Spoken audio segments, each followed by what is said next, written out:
Hi, good afternoon, good morning, and whatever time of day you're viewing this. I'm very glad that you could come along and join me today. My name is Emma Ganesh. I am the CEO and founder of Landed Hiring Software. We develop recruitment software for businesses across the UK and Ireland. Um, Today, I wanted to touch on a subject that is very much in the now, and um, offer some advice, I suppose, on how you as recruiters can use the technology that's available out there to improve your recruitment process so that you're maintaining good quality applications as you try to fill your vacancies, or what steps you can put in place now if you're not recruiting now. What steps can you take to ensure that when you do get back to recruiting, you're going to be able to deal with the wave of applications that will be coming to you. So we're going to touch across a few topics. At the very end of the session, if there are any questions, I'll be more than happy to answer them. I will also put up my contact details. I apologise now. I will try to slow myself down, but if you haven't guessed already, I'm Irish, so I do tend to talk quite quickly, but I'm very conscious of that, and it's one of my personal things that I'm working on, so bear with me. And I hope that at the end of today's session, you'll get a little bit of, hopefully you'll have picked up a few ideas of what you can do to deal with recruitment now or recruitment in the future, and what steps and measures you can put in place to ensure that you maintain efficiency and effectiveness when you're recruiting. We're all going through some challenging times at the moment, and we're all having to adapt to how we work and how we engage with applicants and our colleagues and clients across in the marketplace. So I'm going to stop wittering for now, and I'll go straight into the presentation. And like I say, I'm focusing today on video interview and how video interview is keeping your recruitment process efficient and effective during a global pandemic. So without further ado, we'll get straight into the first slide. So as I said, my business is Landed Hiring Software. We develop recruitment software for businesses generally that are dealing with mass recruitment, volume recruitment, companies that want to put in procedures and funnels to filter through the candidates. We've been around for about 5 years, and video interview has actually been one of our key features in those 5 years, but, and I will put my hands up to admit this, it hasn't been our most utilized features, mainly because people have fought back against it. Some clients have used it and embraced it, but generally for things like graduate recruitment. It hasn't been used widely for mainstream recruitment in the 5 years that we've been running. And that has generally been because clients go, oh, candidates don't like it. We'd rather do face-to-face. We'd rather do touchy-feely. And whilst we all want to embrace and give each other hugs again, something I know I'm certainly missing, video interview is a tool that can bring us together. So for the likes of today, where I can put out my message, just like you can embrace candidates, speak to them and recruit them across into your business without ever having the need to meet them. And also how you can use it as a screening tool. So I'm not going to talk too much about what Landed does today. I'm talking more about the actual concept of video interview, the changes that we've gone through this global pandemic as recruiters, and what steps you can put in place to ensure that when we start to come out the other end of it, that you're still there as a recruitment team and that you're working efficiently and effectively to get the best talent on board. So 2020, the story so far, what a year it has been for many various reasons. And it certainly, I think, has been a year that the world has changed. Hopefully some things will have changed for the better, and we will be able to, as a world, maybe, I think, take a step back and rethink what's important. Maybe get off, it's not been such a bad thing for us to get off that hamster wheel that's been turning and turning and stressing us out over the number of years, and actually take a look at what is really important, and what can we do as employers to promote that new way of living that we're all sort of wanting to embrace and do things that bit differently. This time last year as recruiters, it was all about EVP. It was all about employment branding. and developing strategies to attract talent in a low employment market. So we were all fighting for the same fish to put them into various different positions. Well, the pandemic has certainly thrown that out the window and made us have to rethink. We're back to areas where there's rising unemployment and a shift to remote working. So unemployment levels are continuing to rise. Amazing talent is in the marketplace, finding themselves out of work. And how can we as recruiters tap into that? What can we do to get those people working for us and really utilize some fantastic skills and talent that we maybe wouldn't have thought about looking before? As well as that, many employers are now looking at remote working. It's something we ourselves have done. We literally, I said, to say I'm Irish earlier, didn't I? Being in Ireland, we literally closed down for St. Patrick's Day and never went back to the office. All our teams work remotely from their own homes. We have various Zoom meetings. We talk through Trello. We talk through Slack and various emails, and we communicate with our clients in the same way. So remote working is something that has really been shoved into the limelight, and it's something I think that is here to stay. And others will argue the case, and I'd be happy to take that conversation offline with anybody and have a good old debate about whether it's going to stay or whether it's going to go back to the norm. But for now, I think as recruiters, we need to adjust and adapt so that we can successfully manage the recruitment process now and the recruitment process that is going to hit us in maybe 4 or 5, 6 months' time when we all start to come out of lockdowns and start to be a bit more social in the workplace again. How has COVID-19 changed the recruitment process? Well, there's various takes on this that I'm sure you could take, but for me, there are three main areas that have been impacted by COVID-19. The first one, and I've alluded to them already, but the first one is really that how we work, the rise of the remote worker, the social distancing, and working from home, and Zoom meetings replacing board meetings. And I, as I said just there now, it's something I think is here to stay. I don't think it will be as rigid as it is now. I don't think we'll never see each other again from the other side of the screen, but I do think people are going to want to work from home more because it's been proven that it can work. It's been proven that it doesn't impact productivity the way people thought it might.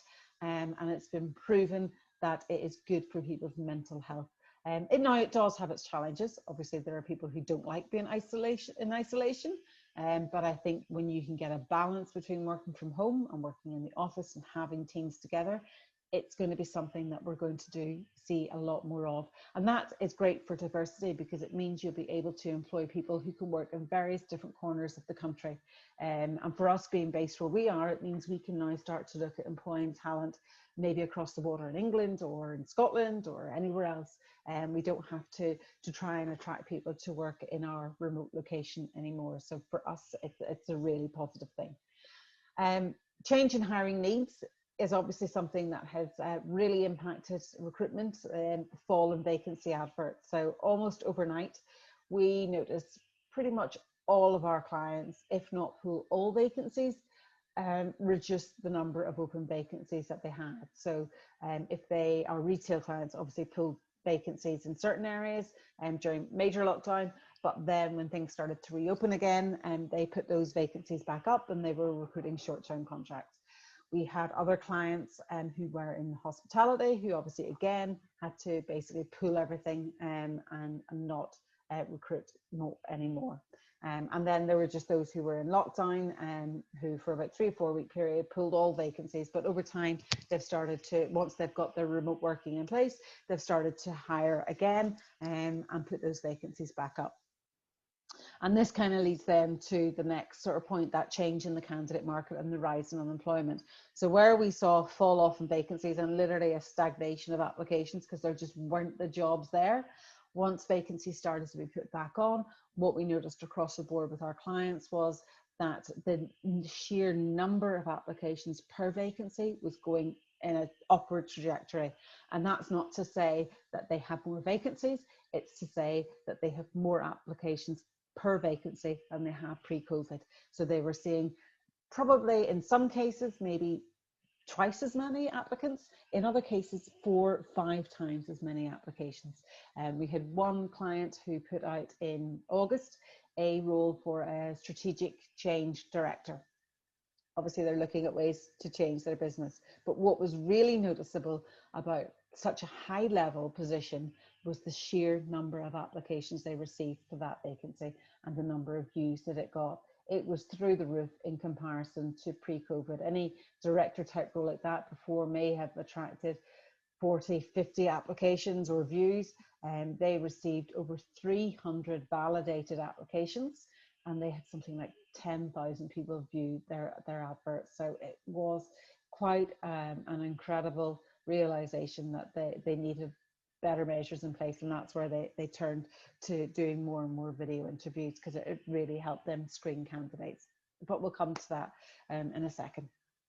If we delve into these three areas a little bit more, the change how we work. So obviously remote working, I've touched on that a few times, so I'm not going to go into that. We know the values of it, and it's something that's here to stay.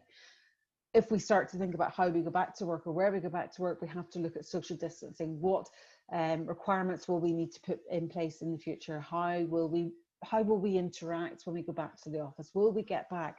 I'm sure in time we may get back to the way things were and being more touchy-feely, but I think when we initially go back to the office, people are going to want to be cautious, because we don't want this to continue time and time again. And then obviously video conferencing, it's here. It's going to see a change. I think it's going to be quite some time before we're all jetting off on planes again to go to business meetings. I, for one, won't necessarily miss the red-eye flights to go to a meeting in London if I can do it via Zoom call and get that meeting over and done with, and then move on. I don't mind going every now and again, but having to get up every week to fly over to London is not something I have missed. I will put that right out there. Like to see my clients, but if we can do it via this kind of technology, it means for me I am a much more productive person, and I have a much better lifestyle in that I'm not getting home in the early hours of the morning and missing out on valuable time with my children, and I think any parent will testify to that. Anyway, I'm digressing away. If we think through where other areas of Zoom has become useful, of the rise of the Zoom generation, as I've dubbed them, is the 30-fold increase in the likes of software like Zoom since April, and how video technology is no longer feared. I mean, as I said, we as a company have been embracing video technology for over 5 years. But not all of our clients have bought into it. Not all of the people I've spoken to, people said, oh, it won't work. People would rather do video or rather do face-to-face interviews. You can't get that same interaction with somebody. And I think software has come so far that it's proven that, okay, yes, it's not the same, but you can certainly still have a good, engaging conversation with somebody via video. And I think you can certainly validate if that person is going to be a good mix within your company, if you want to hire them. So video interview, it's no longer feared. Everybody's used to doing video, and I don't think you have to be worried about, oh, but what about the older generation? Because trust me, my father is 87, and we've had him on Zoom chats and had him on Zoom pub calls, and if he can embrace technology, because he isn't the most technology minded, then anybody can. So I think the Zoom generation is cross-generational. And I think that as employers, we no longer need to think that we're excluding somebody who doesn't want to use this kind of technology. And obviously there are things that need to be considered, people perhaps with disabilities, how do we interview those via Zoom? And those are all things that can be looked at in special circumstances, just as you would any normal interview. You would put special measures in place to interview those people. So I think people fearing that it cuts down on diversity, I think the absolute opposite. I think it allows us to be more diverse and reach out to more people than ever before. If we look at how changing hiring needs have impacted the recruitment sector and in-house recruiters, then it depends really, I suppose, on the industry that you work in. If you work in hospitality, tourism, airlines, anything that has been severely negatively impacted by COVID, there has been a downward trajectory, and it's going to, unfortunately, I think, stay like that for some time, just through to the sheer uncertainty. And I know a little bit about it in that my husband owns a restaurant, so it's been tough, it's been challenging, but there are ways to get through it. What you then see is the uplift. So other industries that are maybe making PPI equipment off sales have seen dramatic increases. Things like Amazon creating thousands of new jobs across the globe. And I think those sectors will continue to maybe start to rise. Now, that's not to say that other sectors won't take back. And we've all seen the stories on the news of people who, um, when the government came out and said we shall retrain and go off and do other things, then I think there was a bit of a backlash on that. But I do think there's a little bit of validity in that.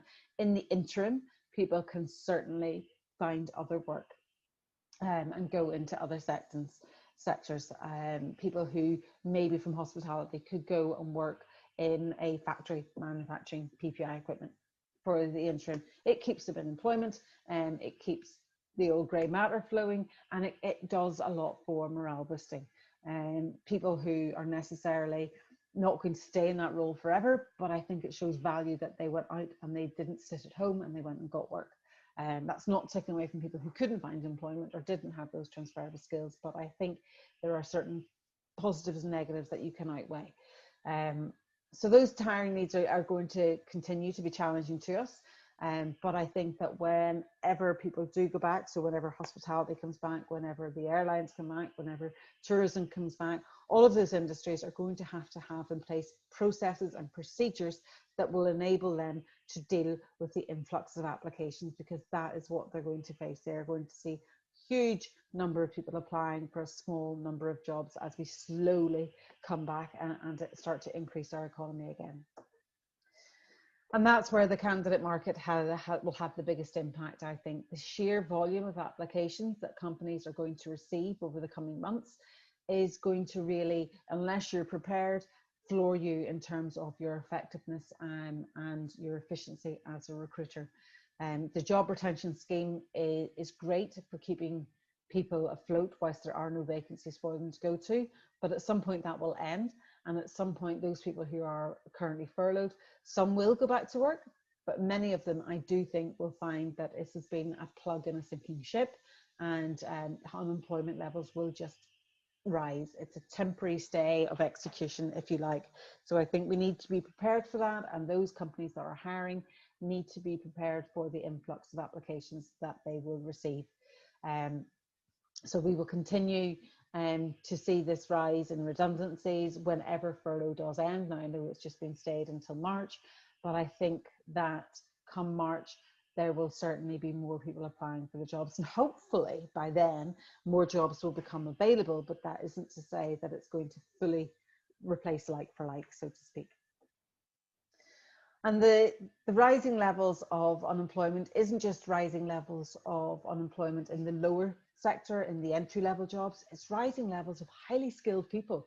People with a lot of talent, people with a lot to offer businesses are now finding themselves unemployed and out of work. And I think there needs to be a real consideration by recruiters as to what can they do to tap into that talent? What can they do to find out what that person can offer them? And by that, I think it's about finding and putting in place steps and screening sections within your hiring funnel so that you do funnel and filter through to find the golden talent at the end and turn those people into profit margins for your business. Because you really need to think about, if you're going to start bringing people in, you want to use this and embrace this as an opportunity to actually really add value to your core team and hire people that you maybe wouldn't have had access to before because they were quite comfortable in their jobs, whereas now there's just talent out there that we can all fully embrace. So looking at those recruitment funnels and putting in place effective applicant management is something that every single recruiter really needs to think about. And if you're not hiring now, it's, well, what, you know it's going to come. So let's get prepared for it. Let's be ready, and let's put in place measures that will allow you to effectively recruit in the future and hire the very best people. So what tools can you put in place for effective COVID-safe hiring? Because even when we come out of this, and hopefully, I mean, today they've just announced the vaccine potential that's going to come out, but that's not going to mean a complete 24-hour turnaround and we're back to normal. We're going to have to continue to be safe, even in 2021, as we start to emerge from this pandemic. We have to be safe because we don't want these steps that we make forward to be pushed back in any way whatsoever. So I think we need to continue as recruiters, with the volumes of applications that we're going to receive, to continue online screening, to continue putting in place selection funnels. So steps within your recruitment selection that will filter out people through online means and automation in terms of determining do they have the right skills for you. And if you can do that in a way with a good software, then you'll really save yourself a lot of work. Video interview, it's here to stay, whether it's one-way video interview where you're asking somebody to read a question on screen, or whether it's a Zoom type chat, or other, obviously, technologies are available. But video interview, I think, is going to be a way of that first step, and therefore you're only maybe going to be meeting the people that you really want to meet, or you're really keen to bring into your organization. But like I say, with remote working being something that's going to be on the rise, video interview is a way to hire those people across teams and to build those relationships. I think, again, technology allows you to build relationships with people even though you've never actually met them. Automation is another thing. If you haven't got an automated system in place now, and you're in an industry that you know when you start hiring again, you're going to be swamped with applications, you need now to look at putting in place automation in admin in terms of responding to applications. Candidates want to know that their application has been received. Candidates want to know that their application is being processed. And candidates want to know if they've been rejected, because not everybody's going to get the job. But don't leave them in limbo. It's soul destroying for people. They apply for a job, and one of my biggest bugbears is companies that put at the bottom line of their advert, if we have a large number of applications and you don't hear from us within so many days, please accept that you've been rejected. That's just not good enough. There is systems in place that means that whenever you're rejecting candidates, you can send out bulk emails and send a nice friendly email to say to somebody, look, thank you for taking the time to apply for our vacancy. Unfortunately, you've not been successful. It's not difficult, it's good manners. And I think every employer should embrace that. It does wonders for your employer brand, because the candidates will thank you for not making them feel like they're just a number. So really important to put automation in place in admin so that you're not bogged down with those admin, but that the candidate remains informed at every step of the way, even when being rejected. In fact, sometimes more so when being rejected. Okay, I'll get off my little high horse about that one. The final thing, I think the other tool that we need to look at is effective analytics. Demographics are going to change, how we interact with candidates is going to change, so we need to know where they're coming from. Where are we dropping them out? Where are we losing them within the pipeline? Where are the blockers in our pipeline? What is stopping the process from moving forward? And good analytics and tracking will enable you to get all of that information so that you can be more strategic as you move forward in the recruitment process. Video interview comes in many formats. For me, this is the main sort of line of I suppose, of today's call is how can video interview step us forward, and how can we embrace it for all that it's worth. And like I said, there's many formats. So there's pre-recorded or live. There's one-way or two-way. And there's one-on-one, or there's conference style. So when I mean pre-recorded or live, pre-recorded would be when you send somebody out a link, they see the question and they upload their answer and send it back to you in an MP4 format or through a portal or whatever way you want to do it. But they basically record their answer and send it to you to view. So you're not waiting to connect diaries. You don't have to link up together. You don't have to be online at the same time. Then you have your one-way or your two-way. So one-way, again, a bit like pre-recorded, they record an answer or they record something and it's just them talking to you. Two-way is where it's a conversation. It's more of a Zoom chat. It's more of a you see them, they see you, and you can pretend you're in the same room, so to speak. And then you've got one-to-one or conference. So is there just one person on the call, or are there a couple of people? Is there a panel involved? I have been involved in panel video interviews where one person is at the end and the panel are there asking various different questions. And it's just making sure you've got the procedures in place to deal with that. But regardless, video interview offers every business, no matter how big or how small, what industry you're in, video interview is something that everybody can embrace and use more and more to engage and hire people across the board. Landed video interview is basically a standard feature for all clients. So this is where I will do a little bit of a sales plug. We set questions. It's a one-way video interview. It's pre-recorded in terms of you set the questions. So when the candidate logs in, and you can see in this one, the question is in Spanish, so it's multilingual. So you can log in to your portal, set the questions within your screening funnel, send the candidate the link to the portal, and let them record their answer. They see it on screen, they activate their webcam and record their answer, and it uploads onto the system. No need to arrange diaries. You can set a deadline for completion. You can set time limits for the response so that it'll time out so they can't witter on and on. And you can review and rank the videos in a secure portal. And it's COVID safe. There's no interaction. There's no having to meet up. There's no need for social distancing or hand sanitizing. It's done in a safe environment. The candidate is not having to travel on public transport or come into your office place and potentially spread viruses. So it's a great way to do that initial screening by doing a one-way pre-recorded video interview. From there, what you can do is then set up a Zoom interview and send out the link via Landed and do your next stage via a Zoom or Teams or WebEx type call. Within Landed Hiring software, the other things that you simply do is you build that video interview into your process. So you build your job advert, you select where you're going to advertise it to, you put in your screening criteria, your screening stages. So you select whether you've got video interview, one-on-one interview, and then later down the line, there'll obviously be that on-site interview as well, and send out details for that. You can liaise with colleagues, you can score and rank applications and make those joint decisions, and you can even set up interview scripts so that everybody is on the same page. Even if you're doing a video conference video call, what you can do within Landed is have that video script built within the system so that your team of recruiters are actually all asking the same questions and everybody's having the same experience. So to summarize, thank you for bearing with me, first of all. But to summarize today, I basically just want to say that COVID-19 is challenging for each and every one of us in our own different ways. As a business, we are looking at the possibilities rather than the disadvantages. We want to embrace the technologies that are available and try and integrate those. So we're looking constantly at ways that we can improve our software and how can we integrate with things like Zoom and Teams and bring the recruitment portal more into what it's going to be in the future. And I think that's what companies need to look at, how technology is there.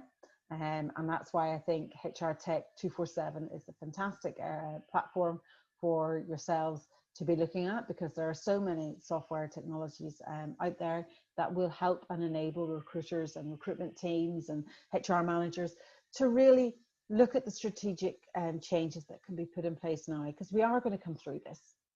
There is light at the end of the tunnel, and we will return to more positive times, but we'll come out of it differently.